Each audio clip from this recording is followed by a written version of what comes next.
back to our series. We're here at El Reloj Cigar Factory in Ybor City for our Women of PCA event, and I am here with Marcia Fisher. Yes. Got it. Good job. Thank you, Marcia, so much for joining me. It's a pleasure. How did you get involved in the cigar industry? So actually my husband got involved in Okay. 2014. I joined him in 2017.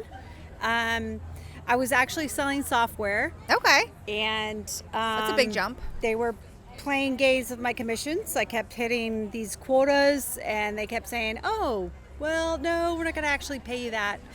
So I got kind of frustrated. So my husband and I went out to dinner one night, and we were like, okay, this is what we have to make, together to make ends meet.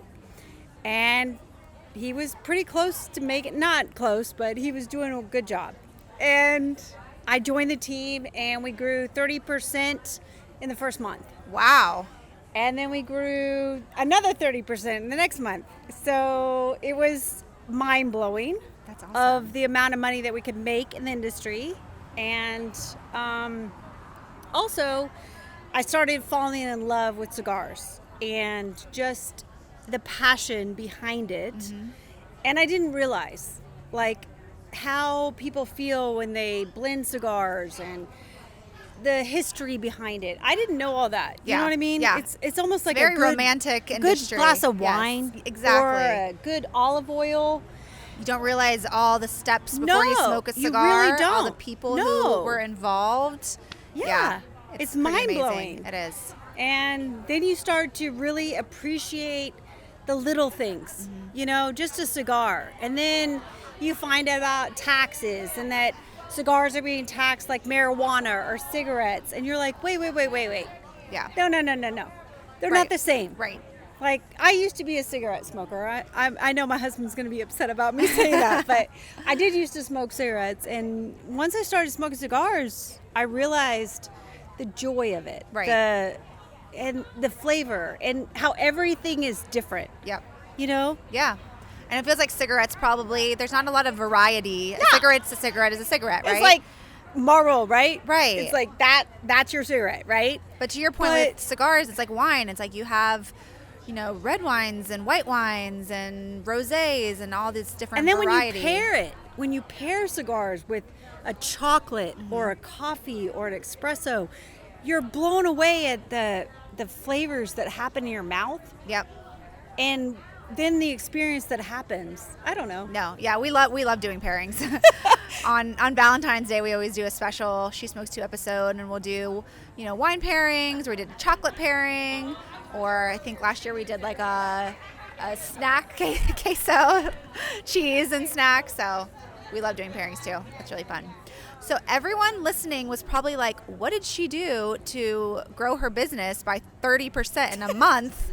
Give us some high level things So some of it is just communicate. So I came from print background, printing sales background, and software sales background. So you have to be available. Mm-hmm. You have to let them know what's in inventory, what's on back order, and that was something they weren't quite used to. So having that open communication where I'm telling them, hey, here's what you have on back order. Are you willing to add to it? Do you want to do this? Anything. It was something they weren't quite used to in our neck of the woods. So are you saying men weren't great with communication? Is that right? No. I'm shocked. No, I'm not trying to say that. I think that it's just interesting that they didn't know, if they knew what was on back order and what was in inventory, they would order more. Right. Okay, so this is what's in inventory, then I'll order this instead of a Robusto. Robusto's out of stock. Then I'll order the Toro or order the Double Corona. Yeah. I didn't know what I was doing. I'm just selling things. Right.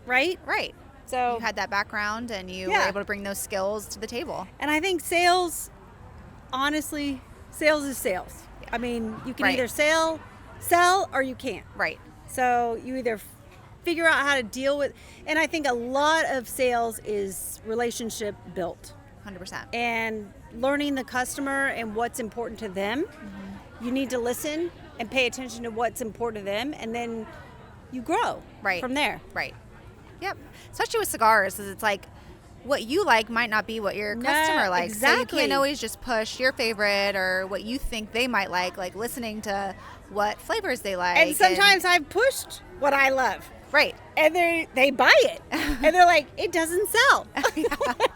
I am so sorry. That doesn't sell because it's my favorite cigar. Exactly. Your personal favorite. But, right. you know, everybody's palate is completely different. Yep. And somebody might love a Davidoff or a Padron or whatever it is that they go in and they have that palate. When you work events, like for Foundation, for example, we try to just ask them, like, what's your palate? Like, are you a medium? Are you a full? Are you mild? Like, what do you tend to smoke? Yeah. And then they'll say, oh, I like a Davidoff, or I like this. And then we can kind of lead them into something that if you like that, you'll probably like you this. might like this. Yeah.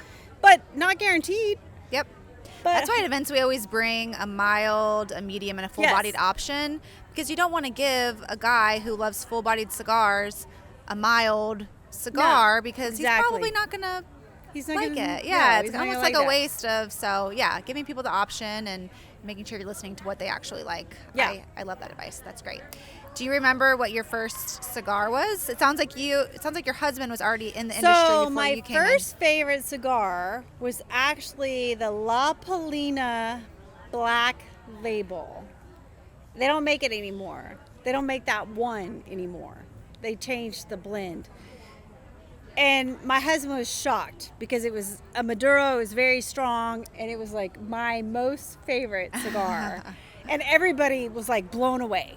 Like, really? Like La Palina? Like that's your favorite cigar? But it was. And now I have a lot of different favorites. But Foundation, Snetter, it's a limited release, so of course. Yeah. I always like the rare limited, stuff. Yeah, Yeah, I always the like limited, the rare stuff. Yeah, yeah. And That's then super appealing. Illusione, we rep that brand, and all the Epernets. I mean, I can't tell you anything from Illusione that I don't like.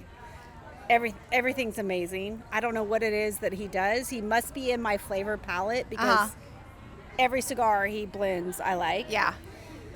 724, I like the Hustler, which is like a mixed blend. Okay. I'm trying to think. Southern Draw, like the Rosa Sharon. And are you a daily smoker? Or are you smoking I'm like probably one cigar? a weekly. I'm more a weekly smoker. I wouldn't say daily. It depends on what's going on. Yeah. On an event, I can smoke 2 or 3 cigars. Yep. But weekly, no. And are you in the shop every day, or are you? No. Okay. I'm back of the house, so I'm usually like dealing with inputting orders, dealing with credit cards, talking to the manufacturers, and then my husband and my son, they are out meeting with the lounge owners, and they do the events. Okay. And then I work some events. Very nice. And it's your first time in Tampa? Yes. Okay. All right. So you know the history, Cigar City, and all that? No, I did not know the history. All right. Well, you're going to find out all the history tomorrow during the tour. And thank you so much for sitting down with me. And thank you. Thanks for joining us this week. Thank you. Appreciate it.